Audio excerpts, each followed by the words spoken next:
সকালের নরম আলোয় পুরো বাড়িটা ঝকঝক করছে। বাড়ির সামনের ফুলবাগানে ফুল গাছের পাতায় শিশির কণা জমেছে। ধ্রুবদের ব্যাকইয়ার্ডে নানা রকম ফলের গাছ লাগানো, এগুলো যত্ন করার জন্য কয়েকজন লোক রাখা হয়েছে। ধ্রুব নিজের ঘরে আয়নার সামনে দাঁড়িয়েটাই ঠিক করছে। শার্প কাট শার্ট, স্যুট প্যান্ট, চুলে হালকা জেল দেওয়া, একেবারে পরিপাটি অফিস স্টাইল। তার লম্বা গড়ন আর পিটানো শরীরে পুরুষালী ভাবটা যেন পুরোপুরি ফুটে উঠেছে। যে ধ্রুবকে সবাই চেনে রাফ টাফ, খালি জিন্স আর টি শার্টে, আজ যেন তাকে একেবারে অন্য মানুষ মনে হচ্ছে। ঠিক তখনই দরজা খুলে ভেতরে ঢুকলো তাস, হাতে আইসক্রিমের বাটি, মুখে সাধারণ ভঙ্গি, কিন্তু ধ্রুবকে দেখামাত্র অবাক হয়ে তাকিয়ে রইল। চোখ বড় হয়ে গেল। ধ্রুব ভাই, ফিসফিস করে বলেই থেমে গেল। তাজের চোখ যেন সরছেই না। ধ্রুবের উঁচু গড়ন, চকচকে জুতো, হাতে ব্র্যান্ডেড ঘড়ি, সব কিছুই যেন ধ্রুবকে মানিয়ে গেছে। তাজ হা করে ধ্রুবের দিকে তাকিয়ে রইল, কথা বলতে যেন ভুলে গেছে। কালকের ঘটনার পর আর দেখা হয়নি ধ্রুব ভাইয়ের সাথে। তাজকে দেখেও ধ্রুব কোনো প্রতিক্রিয়া দেখালো না। আয়নার দিকে তাকিয়ে শেষবারের মতো নিজের কলার ঠিক করে নিল। তারপর কোনো দিকে না তাকিয়েই রুমের বাইরে চলে গেল। ধ্রুব চলে যাওয়াতেই তাজের ভ্রম ভাঙল। তাজ নিজের কাজে নিজেই অবাক হয়ে এলো। সে কি এতক্ষণ ধ্রুব ভাইয়ের দিকে তাকিয়েছিল? আবার ভাবলো, ধ্রুব ভাই তাকে ইগনোর করে চলে গেল কেন? আবার ভাবলো, ধ্রুব ভাই তাকে ইগনোর করলেই কি আর না করলেই কি। মুখে মুখে একথা বললেও মনে মনে ব্যাপারটা হজম করতে পারল না। তাজও ঘরের থেকে বেরিয়ে গেল। ধ্রুব নিচে নামতেই দেখলো সবাই এখানে আসে। তাজবাহার ধ্রুবকে দেখে হেসে বললেন, আমার দাদুভাইকে কি সুন্দর লাগছে। অফিসের সব মেয়েরা তো তোমার জন্য পাগল হয়ে যাবে। ধ্রুব দাদির কথা শুনে একপাশে দাঁড়িয়ে থাকা তাজের দিকে এক পলক তাকিয়ে বলল, সব মেয়ের পাগল হতে হবে না, তুমি পাগল হলেই হবে। তাজবাহার ধ্রুবর কথা শুনে হাসলেন। তাজ দাদুর সাথে কথা শুনে মনে মনে বলল, সব মেয়েরা যাতে পাগল হয় তাই এত সেজেগুজে যাচ্ছে। এমনিতেই তো কেউ পাত্তা দেয় না, ভাব দেখলে বাসি না, যত সব ঢং। শায়লা বেগম ধ্রুবকে দেখে খুশিতে গলা ভারী করে বললেন, মাশাআল্লাহ আব্বু, আমার ছেলের উপর কারো নজর না পড়ুক। আতিকা বেগম সহ সবাই ধ্রুবকে ঘিরে প্রশংসা করতে লাগলো।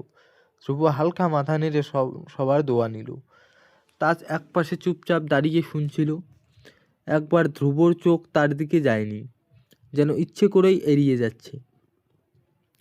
তাজের এসব দেখে মেজাজ বিগড়ে গেল। কই, তাকে তো কেউ এত প্রশংসা করে না। তাজের কেমন অনুভূতি হচ্ছে তাজ নিজেই বুঝতে পারছে না। ধ্রুবকে সবাই প্রশংসা করার জন্য রাগ লাগছে, নাকি ধ্রুব ভাই তার সাথে কথা না বলার জন্য রাগ লাগছে। তাজের নিজের উপর নিজেরই বিরক্ত লাগছে। ধ্রুব ভাই যেন তার দিকে না তাকায়, তার সাথে কথা না বলে, এটাই তো সে সবসময় চেয়েছে। তাহলে আজকে কেন তার এত রাগ লাগছে ধ্রুব ভাই কথা না বলাতে? ধ্রুব বাড়ির পার্কিং এরিয়াতে চলে গেল। বাড়ির সবাই দরজায় দাঁড়িয়ে বিদায় দিল। শায়লা বেগম বাইকে যেতে নিষেধ করায় ধ্রুব আজ আর মায়ের কথা অমান্য করল না, গাড়ি নিয়ে গেল। শহরের নামি দামি অফিস বিল্ডিং, বিশাল গ্লাসের দরজা ঠেলে ভেতরে ঢুকলো ধ্রুব। কালো ফর্মাল স্যুটে, ঝকঝকে জুতো, হাতে ব্র্যান্ডেড ঘড়ি, কাঁধে ল্যাপটপ ব্যাগ, এক্কেবারে স্মার্ট লুক। মুখে গম্ভীর ভাব এঁটে ধীর পায়ে লিফট থেকে নেমেই চারপাশে তাকালো। রিসেপশনে বসা মেয়েটা কল রিসিভ করতে করতে ধ্রুবকে দেখে হা করে তাকিয়ে রইল। ফোনের ওপাশে হ্যালো হ্যালো বাজাতেই থাকলো, কিন্তু তার চোখ আটকে রইল ধ্রুবর উপর। ওপেন ফ্লোরে থাকা স্টাফরা কাজ থামিয়ে তাকিয়ে আছে। কারো কিবোর্ডে থাকা হাতটা থেমে গেল। কেউ কম্পিউটার স্ক্রিনে চোখ রাখলেও মনটা টেনে নিয়ে গেল নতুন আগন্তুকের দিকে। এটাই যে তাদের নতুন স্যার, কারো বুঝতে আর বাকি রইল না। উফ, এটাই কি আমাদের নতুন বস? আরে দেখছিস, সিনেমার হিরোর মতো লাগছে।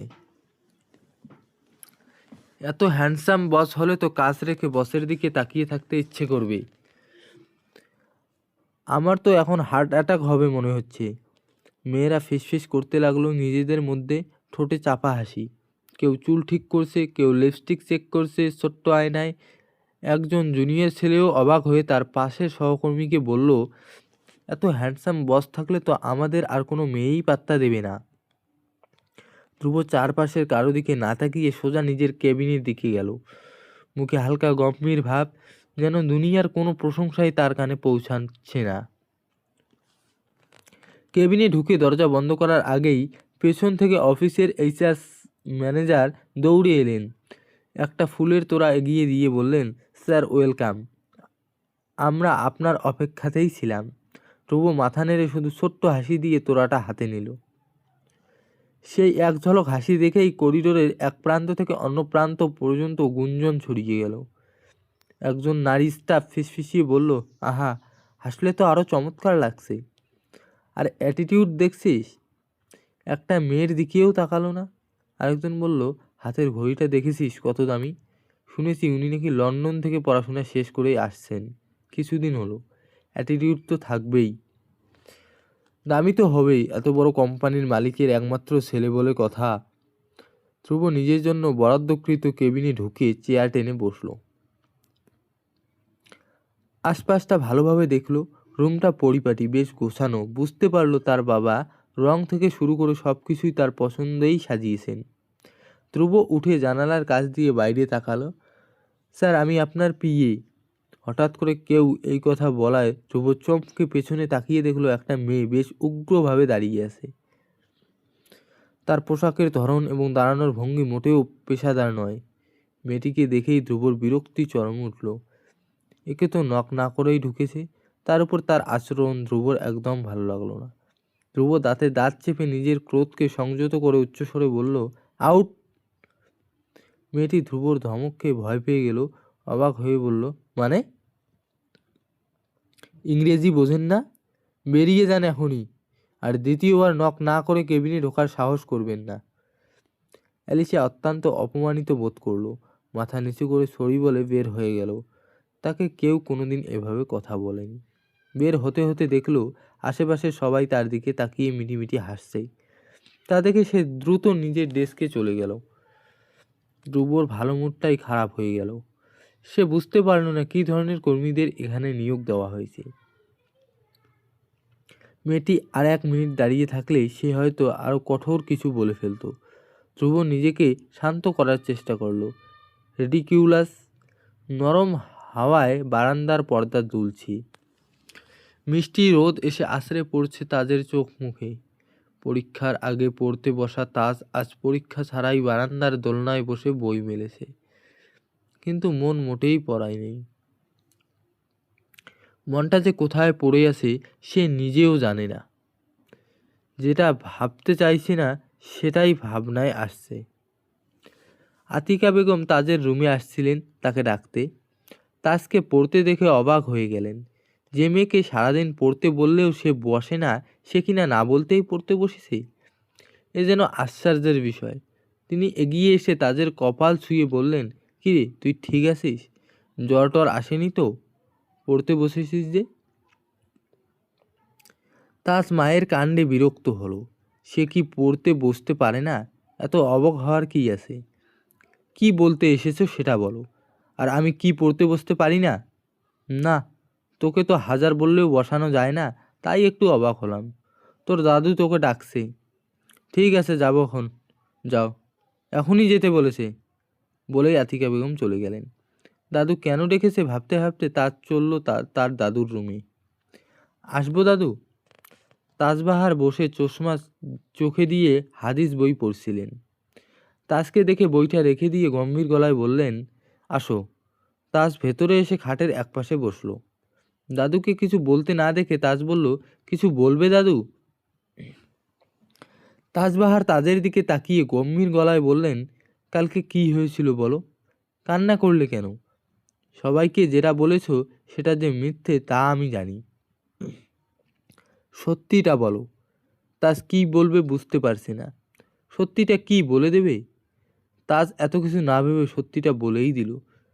তাজবাহার তাজের কথা শুনে গম্ভীর গলায় বললেন, তখন কি তোমার খারাপ লেগেছিল, সেই জন্য কান্না করেছে? ধ্রুব দাদুভাইয়ের স্পর্শ তোমার কাছে খারাপ লাগে? তাজ ভাবল, ধ্রুব ভাই তাকে ওভাবে কাছে টেনে নেওয়ার তার কি খারাপ লেগেছে। খারাপ লাগেনি, কিন্তু প্রচুর রাগ হয়েছিল ধ্রুব ভাই কেন এমনটা করলো সেটা ভেবে। আর রাগ উঠলে তার কান্না চলে আসে। ধ্রুব ভাই তার কাছে আসলে কেমন অদ্ভুত অনুভূতি হয়, শরীর শিরশির করে, বুকের ভেতর ধুকধুক করে, কিন্তু খারাপ লাগা নয়। এই অনুভূতিটা অন্যরকম, যা কাউকে বোঝানো যাবে না। তাজ দাদুর প্রশ্নের জবাবে মাথা নেড়ে বলল, না খারাপ লাগেনি, কিন্তু রাগ হয়েছিল, তাই কান্না করেছি।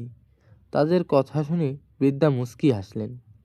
তাজকে বোঝানোর মতো কোনো নরম সুরে বললেন, শোনো, তোমার আর ধ্রুব দাদুভাইয়ের বিয়ে যখন হয়েছে, একদিন আগে আর পরে তো মেনে নিতেই হবে। সময় থাকতে মেনে নাও। সময় হারিয়ে গেলে তখন আর হাজার কান্না করেও কাজ হবে না।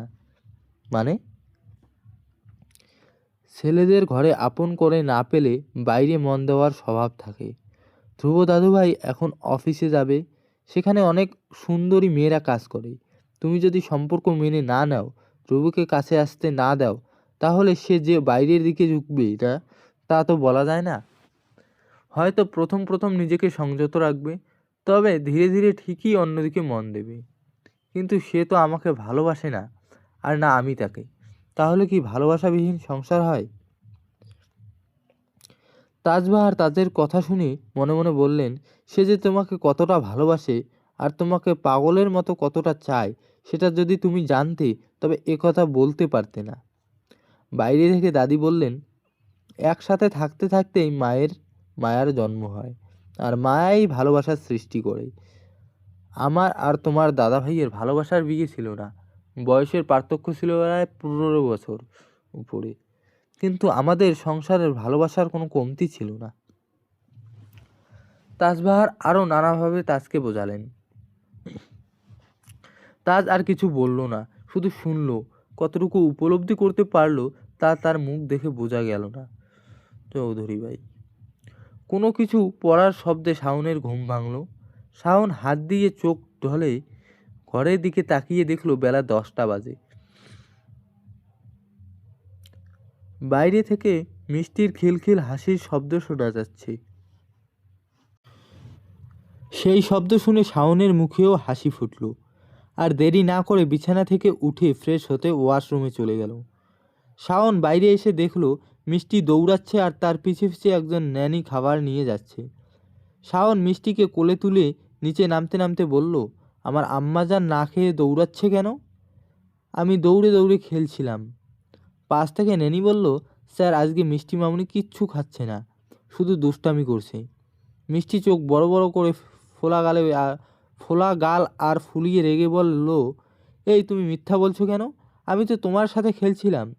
শাওন মিষ্টির ফোলা গালে চুমু খেয়ে ন্যানির দিকে তাকিয়ে বলল, খাবার ডাইনিংয়ে রেখে যাও, আমরা খেয়ে নেব। শাওন নিজে চেয়ারে বসে মিষ্টিকে নিজের কোলে বসালো। আম্মাজান, তোমার পাপা কোথায়? পাপা তো সেই সকালে উঠে আমাকে ফ্রেশ করিয়ে দিয়েছে, তারপর আমার সাথে খেলেছে। তোমাকেও তো ডাকলাম, তুমি তো উঠলে না। কালকে তোমার সাথে খেলবো, ঠিক আছে আম্মাজান? এখন হাঁ করো তো। মিষ্টি খেতে চাইল না, মুখ ঘুরিয়ে রাখলো। তাই শাওন বলল, আজকে তো মিষ্টি বুড়িকে ঘুরতে নিয়ে যাব ভাবছিলাম, কিন্তু না খেলে তো যাব না। মিষ্টি শাওনের কথা শুনে খুশি হয়ে বলল, সত্যি? ঠিক আছে, তাহলে আমি খাবো। শাওন মিষ্টিকে খাইয়ে নিজে খেয়ে তাকে নিয়ে ঘরে চলে গেল। মিষ্টিকে বিছানায় দাঁড় করিয়ে ওয়ার্ডরোবের কাছে গেল। সেখান থেকে লাল টকটকে সুন্দর একটা ড্রেস বের করে মিষ্টিকে পরিয়ে দিল। মাথায় চিরুনি করতে গেলে মিষ্টি নড়াচড়া শুরু করলো। অনেক যুদ্ধ করে দুটি ঝুঁটি করে দিতে সক্ষম হলো। তার ভাই যে কিভাবে এগুলো করে আল্লাহ জানে। শাওন মিষ্টির দিকে তাকিয়ে চুমু খেয়ে কোলে তুলে নিয়ে ঘর থেকে বের হতে হতে বলল, আমাদের আম্মাজানকে আজকে পুতুলের মতো লাগছে। আমি তো পুতুলই। শাওন মিষ্টির পাকা কথায় হেসে ফেলল। শাওনের দেখা দেখি মিষ্টিও খিলখিল করে হেসে ফেলল। শাওন বাড়ির ব্যাকইয়ার্ডে গাড়ির কাছে যেতে নিলে মিষ্টি বলল, আমি গাড়ি করে যাব না, তোমার মতো বাইকে করে যাব। মিষ্টির কথা শুনে শাওনের কপালে চিন্তার ভাঁজ পড়ল। এমপি সাহেব যদি জানেন তার মেয়েকে সে বাইকে উঠিয়েছে তাহলে তার খবর আছে। আর সে তো জানবেই। শাওন মিষ্টিকে বোঝাতে বলল, আমরা অন্য দিন বাইকে যাব, ঠিক আছে আম্মাজান? না, আমি আজকেই যাব। মিষ্টিকে কোনোভাবেই বোঝানো গেল না। শাওন অবশেষে মিষ্টির কাছে হার মেনে তাকে একটা ছোট্ট হেলমেট পরিয়ে দিল এবং নিজেও পরে নিল। ধ্রুব ইজি চেয়ারে বসে দুলছে। প্রথম দিন অফিসে এসেই তার মন মেজাজ খারাপ হয়ে গেছে। ধ্রুব তার বাবাকে ফোন দিয়েছিল তার পিএ চেঞ্জ করে দেওয়ার জন্য, কিন্তু আনিসুর কবির এক বাক্যে না করে দিয়েছেন। এখন নাকি সম্ভব না। এখন এই অসভ্য মেয়েকে তাকে সহ্য করতে হবে। ধ্রুবর ফোন বেজে ওঠায় নিজের ভাবনা বাদ দিয়ে মোবাইলে হাতে নিয়ে নিল। হ্যাঁ বল শাওন, তুই কোথায়? আমি মিষ্টিকে নিয়ে বের হয়েছি। আমি তো আজকে অফিসে এসেছি। তাহলে মিষ্টিকে নিয়ে বাড়ি যা আর নিশাদকেও আসতে বল। আমি আসছি। ঠিক আছে, কিন্তু নিশাদ আসতে পারবে না। আমি ফোন দিয়েছিলাম, বলল ওর কী যেন কাজ আছে। ধ্রুব কথা বলা শেষে আর দেরি করলো না, অফিস থেকে বের হয়ে আসলো। ধ্রুব আর শাওন যখন লন্ডনে ছিল তখন অনেকবার মিষ্টিকেও দেখেছে। নামটার মতোই বাচ্চাটাও অনেক কিউট, দেখতে পুরো ভিনদেশি বাচ্চাদের মতো। তাকে তো দুবো চাচ্চু বলে বলে বলে পাগল করে দেয়। সীমান্ত চৌধুরী তার পার্টি অফিসে বসে গুরুত্বপূর্ণ আলাপ করছিলেন। হঠাৎ ফোন আসায় বিরক্ত হলেন, একবার কেটে দিলেন, সাথে সাথে আবার ফোন এলো। জরুরি কিছু হয়তো, নয়তো একবার কেটে দিলে তার লোকেরা তাকে দ্বিতীয়বার ফোন দেওয়ার সাহস করতো না। ফোন রিসিভ করে কানে তুললেন। হ্যাঁ বল, কি এমন জরুরি কথা যে একবার কেটে দেওয়ার পর আবারও ফোন দিয়েছিস? সীমান্ত চৌধুরী শীতল কণ্ঠে শুনে ওপাশ থেকে সুমন ভয়ে ঢোক গিলল। সুমন হলো সীমান্তের লোক। শাওন সারাদিন কি করে না করে সেই খবর দেওয়াই সুমনের কাজ। সুমন ভয়ে ভয়ে বলল, ভাই, শাওন ভাই বাইক নিয়ে বের হয়েছেন তো? আজকে কি প্রথম বের হয়েছে আর এটা বলার জন্য আমাকে ফোন দিয়েছিস? শাওন ভাই একা বের হননি, মিষ্টি মামুনিকে নিয়ে বের হয়েছেন। সীমান্ত সুমনের কথা শুনে চমকে উঠলেন। রাগে চোয়াল শক্ত হয়ে উঠল। এই ছেলেকে কিভাবে বোঝালে বুঝবি যে তার আশেপাশে শত্রুরা সবসময় উৎপাত বসে আছে, সুযোগ পেলেই ক্ষতি করে বসবে। কোথায় যাচ্ছে? শাওন ভাইয়ের বন্ধু ধ্রুব ভাইদের বাড়িতে। সীমান্ত কিছুটা স্বস্তির নিঃশ্বাস ফেলে বললেন, গার্ড দুজন বাড়িয়ে দে, আর আমাকে আপডেট দিবি কখন ওরা বাড়িয়ে থেকে বের হয়। বলেই ফোন কেটে দিলেন।